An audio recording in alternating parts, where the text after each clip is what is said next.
Hi, this is John O'Brien with California Credence at californiacredence.com. I just wanted to go over a few things that were requested about my setup, how it is set up, and I have my backing tracks here with multi-tracker in an iPad. And then I have my top keyboard, which is the audio source and the hardware synth. Bottom keyboard, which is just a controller. There are no sounds in it, but it's an 88 key. I'll go over that. There are a bunch of things hooked up to that. And then my Cantabile Performer, which is on my, it's a 2-in-1 laptop, and that's running the software synths, and I'll be going into that. And I also wanted to let you know that some of the images will freeze during the video, and that's because I was moving the camera around a lot. Some people are sensitive to digital video and it can make them sick to their stomach. So what I've done is I've just put an image on there while I'm talking so that it doesn't create any kind of motion sickness for the video. But without further ado, let's get going. All right, to get started here we have the OnStage KS7550, and this is what everything stands on. It's a two-tier keyboard stand for me.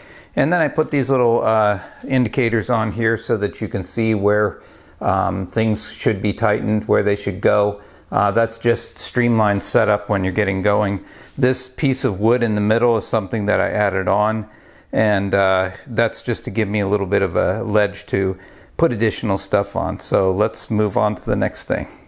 Okay, I live in a pretty noisy neighborhood here, so I don't have a very well put together garage. This is just the way I do things. This is the California Credence storeroom, and so this is the SL-88 Studiologic SL, and it's the studio one. This one is about $500.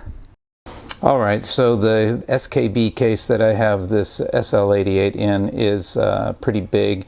The reason I have it very deep is basically because I use it to store other things in there. You can see the pedals and stuff down there, and there's even stuff underneath, so it really helps me to combine all of that into one case. Alright, so this is the SL-88, and this is kind of the bottom tier is comprised of what I would refer to as the control center, and basically we'll start from this side. What I have hooked up here is what Scott All accurately refers to as H4, the H4 MIDI WC by CME. This is a Swiss Army knife for sure. It's joining Bluetooth MIDI with 5-pin MIDI. This is going to handle traffic going to the Montage, going to the software synths, and going to the effects processor, which I'll get to later. And then this is plugged in to my SL-88. These buttons on the bottom will change programs in my B3X software B3 player. And then I have the drawbar controls here. And then this interesting thing is my iPad. The iPad is going to be used to control a handful of things. So if you take this, I've actually programmed with this app called Surface, and I can hit, this is changes to when I'm doing stuff with the effects, and I'm wanting to change effects. So for example, if I want the length of the effect, the amount of feedback, I have some shortcuts with it, and then I also can tap tempo and things like that. So when I'm done with that, then and I need to control my keyboard, then I go ahead and hit my thing here, and this is going to be controlling my montage. But it also controls, I use Keyscape software synth, and I also use B3X. These are the connections back here for the pedals. You can see that the Mixface coordinates with the SL-88. Goes from the input here and plugs in here. So these work actually in unison. The upgraded version of the SL-88, which I'm going to be buying in a few months, I'm going to have to give up this feature. We'll have to see where that goes. And then if you come over here, this is what basically that Swiss Army knife, yes, I love Devo. The Swiss Army knife here, of all things, these are all the ports. You have 2 in, 2 out, and then this multi-port where you can plug a bunch of USB devices and control tons and tons of stuff through this. And it also transmits and receives Bluetooth MIDI. So that's the bottom tier of my performance setup. So where the bottom tier does the work of the controller and traffic and managing things, the top tier, which is my Montage 7, it's the classic one. I haven't really pulled the trigger on the Montage M7. Honestly, I don't know if it's really worth it to me. But what the bottom tier is for control, the top tier is for audio processing. So what's great about this is the Montage keyboard. Yeah, I have a bunch of stickers on the back. I have bands that I like, Depeche Mode and all that stuff. But some folks ask, well, why do you go hardwired MIDI straight from the SL-88 into the Montage? So there are two ways that MIDI reaches the Montage. One way it reaches is going directly from the SL-88 to the Montage. That's for note information, because I need it to be, I don't need any handoffs between the H4 and everything. I need a direct connection for the maximum amount of speed, the lowest latency. But the Montage also receives information through the SL-88 that's triggered by the Bluetooth from the iPad. Okay, the iPad will send program change informations to the H4. The H4 sends it into the SL-88, and then it comes to the MIDI input here, and then it's in the Montage. And so it changes directly the presets in the Montage. That's okay to have a lot of latency and stuff, because program change doesn't have to be so fast. Now, this is the Montage is my audio interface. It has an absolutely awesome audio interface. So this is going to connect to my laptop, and I'm going to be triggering sounds out of the Montage itself, and they're going to be joined with the software synth that's in my laptop, which is the next thing to set up. And then everything is mixed and coming out the right left port of the Montage. All audio is coming out there. So I believe the Montage is a very comprehensive setup workstation to be used on stage. It's very practical. Okay, so now we're getting to the final touches of the setup. And basically this is where we incorporate the third keyboard, actually, and that would be the virtual keyboard. This is using a program called Cantabile Performer, and it is a software for Windows only that will play VST synths. And VST would be, for example, this is my Hammond organ, and then if I double tap on here, this will be my Keyscape, and it will bring up my piano. So if I want a really, really rich piano sound, then I'm going to be using Keyscape instead of my Montage, because the Keyscape sound is epic. And then I can just hit this little thing. Where does all that information come from? That information comes from being passed, can come out of this keyboard into this keyboard via 5-pin MIDI DIN, remember?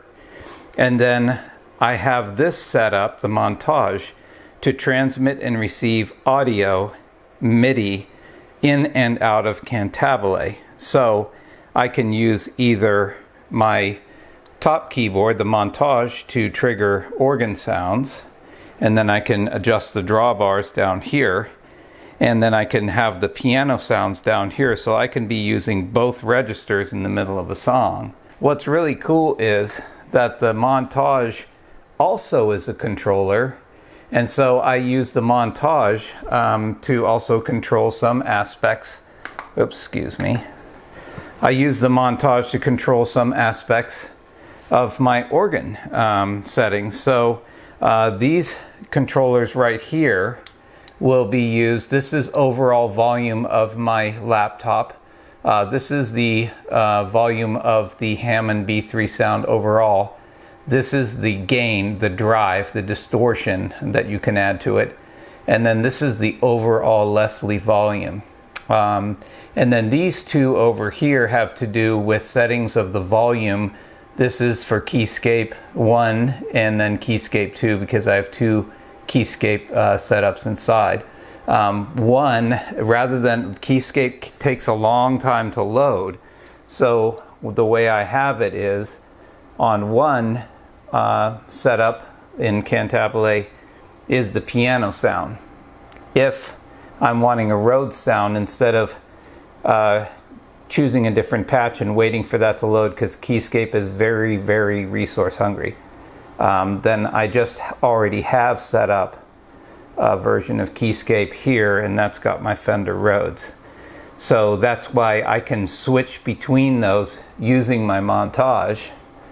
And the Montage, just switching between them, I just picked channel 14, that is for the piano, and 15 is for the Fender Rhodes. But what's really cool is you can configure this bottom keyboard to access those passing through the Montage directly here, and I don't even have to worry about those. But in case I want to turn those up and down, I do have a controller setting here, you'll see on the far left, where it will control the piano and the Rhodes level from my Montage. So the Montage is both an audio processor, and I use a little bit of it to control the sounds that I have in my software synth. Now, there's something that you might notice in the Montage that I don't like at all, which almost made me buy the Montage M. Do you see that display? You cannot see it. Let me show you what I did to overcome that problem. I put an Apple logo on it just to confuse people, but I made this, it's a plastic. I just made a couple of triangles on each side, mounted them with hinges. On the inside there are hinges, so I can just fold this up to put it away when I'm traveling. But what does this do? This actually fits on top of here, and I have a couple of Velcro things here. So I stick this on top of here, right? And guess what? Now while I'm performing, instead of buying a Montage M that has the better display for $4,000, I get to use my well-beloved Montage 7 and my little created hood here, and I could see everything. Now sometimes the sun is way too much, and even the hood doesn't entirely give me the best shot. This is why I use the iPad. This is a first gen iPad Air.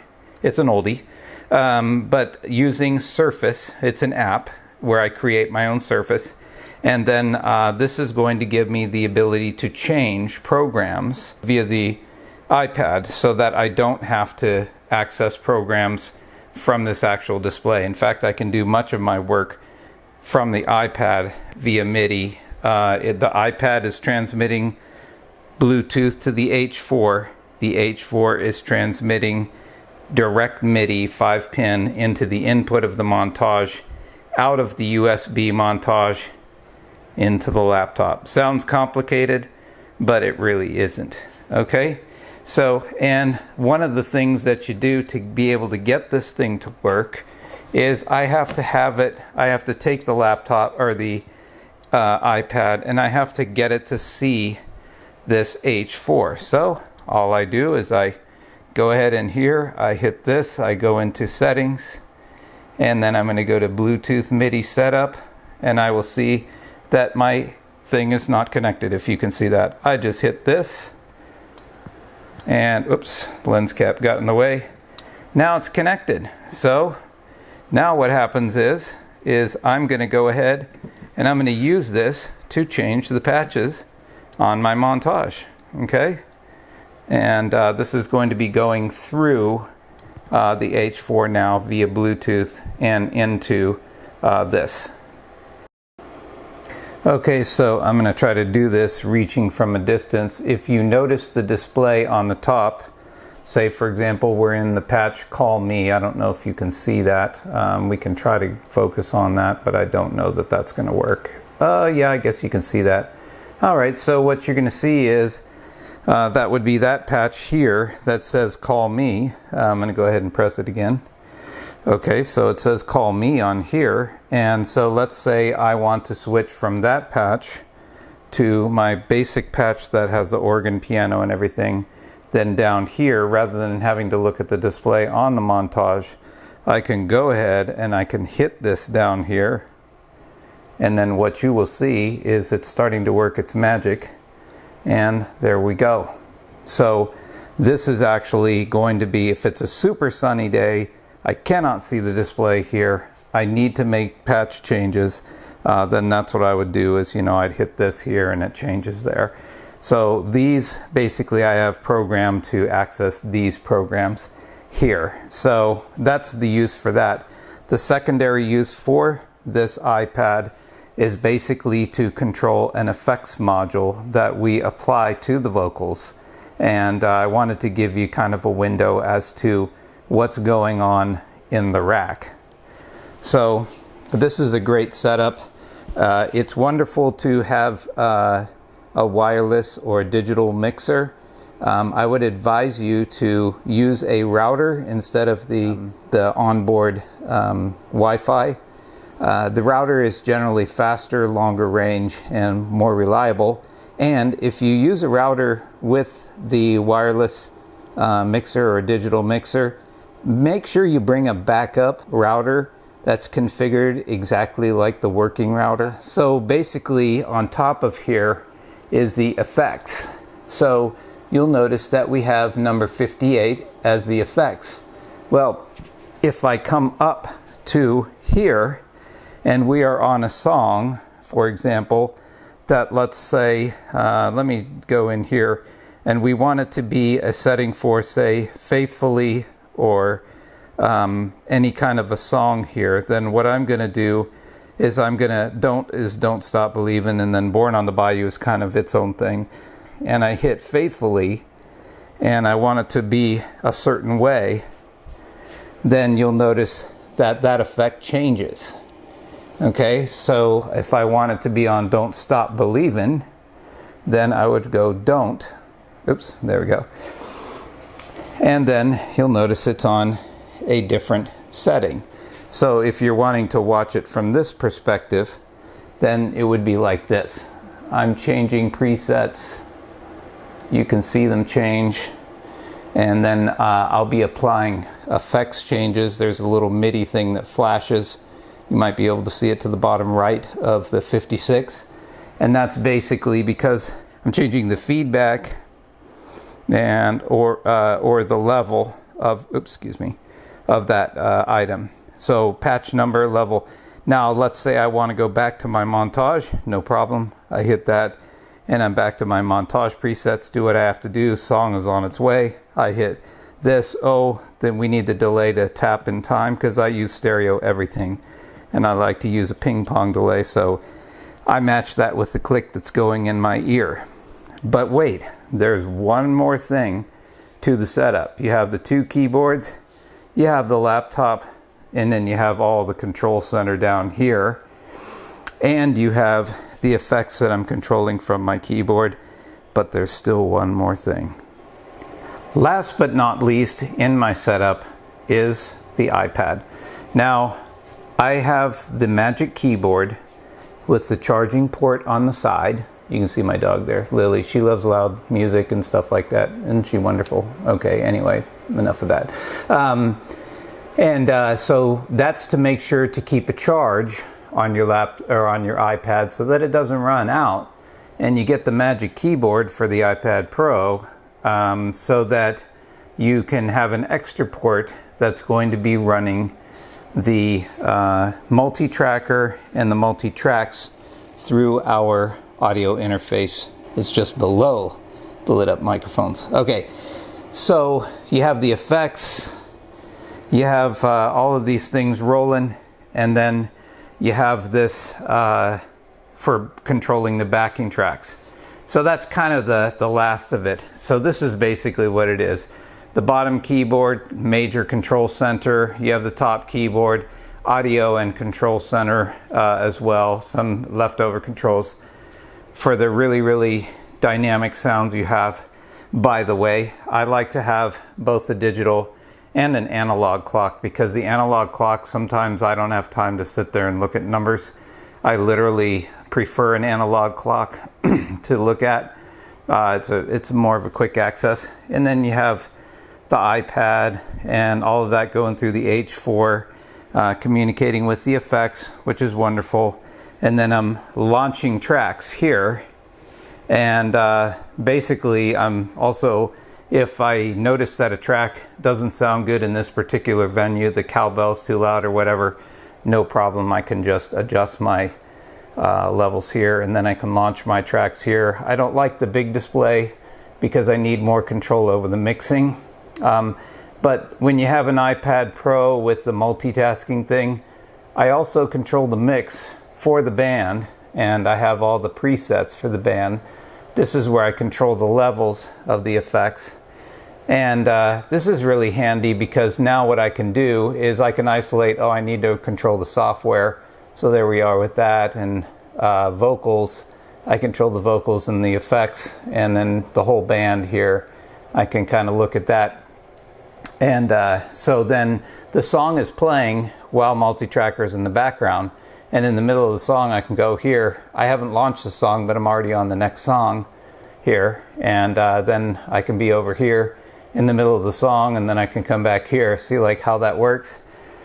And that's super handy. And that's why you'll see me in the performance videos.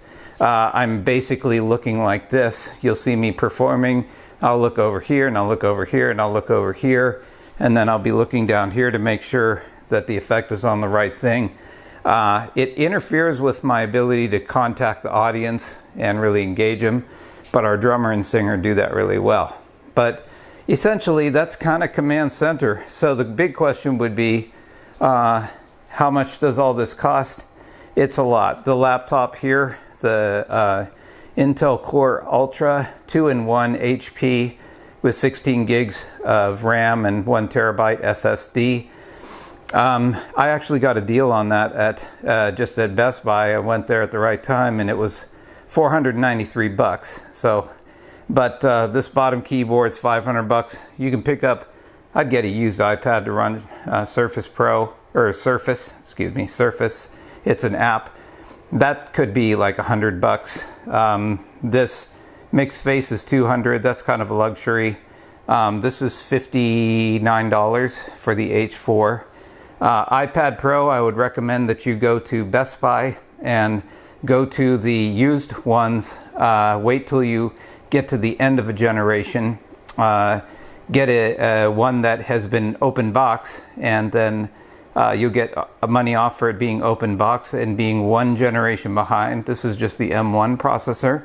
You don't need a lot of power, so you can get by with about $750. The old Montage, personally, I wouldn't waste my money on an M7 if you're really looking at saving some money. I would literally buy a used Montage 7. It's a workhorse. Sounds great, just as good as the M7. And man, I just, except for this thing where I did the fix with the hood. Other than that, and I also have this little stand here. It's I might have some stuff in the description about how to access all that. This Studio Quad is something I picked up. It's 4 different effects in one. So I put delay, reverb, doubler, this, that, and the other thing all on it. And it's a great thing if you can find a Studio Quad 4. There's a Studio Quad, and that's the cheaper version of this, just as good.